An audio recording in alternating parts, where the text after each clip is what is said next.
Shalom. Nehemiah 2వ అధ్యాయము 20వ వచనము. ఆకాశమందు నివాసి అయిన దేవుడు తానే మా యత్నంను సఫలము చేయును. The God of haven will give us success. మనం ఎవరిని సేవిస్తున్నామో, ఎవరి బాహువు క్రింద మనకు దాగుచోటు కల్పించబడిందో, మన నిత్యావసరాల కొరకు ఎవరిపైన ఆధారపడుచున్నామో ఆ దేవాది దేవుడు, మనము ఏది చేయాలని దేవుడు ఆశించిన రీతిగా ఆయనకు విధేయత చూపించామో ఆ మహోన్నతుడు, మనలో కార్యమును ప్రారంభించిన దేవుడు దానిని చివరి వరకు కొనసాగించి విజయమును అనుగ్రహించేది కూడా ఆయనే.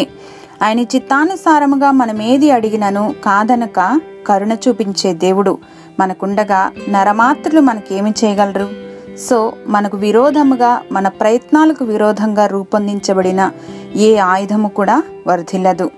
సర్వశక్తుడు అయినటువంటి మా ప్రియ పరలోకపు తండ్రి, మా ప్రతి ప్రయత్నంలో, ఉద్యోగ వ్యాపారాల్లో, చదువుల్లో, మా కుటుంబాలలో, సమాజంలో, ఆధ్యాత్మిక జీవన శైలిలో, సమస్తములో మాకు ఆ విజయశీలి అయినటువంటి యేసుక్రీస్తు ద్వారా విజయమును అనుగ్రహించుదురుగా. కానీ యేసుక్రీస్తు వారి ఘనశ్రేష్ఠ నామంలో ప్రార్థించి పొందుకొని మా ప్రియ పరలోకపు తండ్రి, ఆమేన్.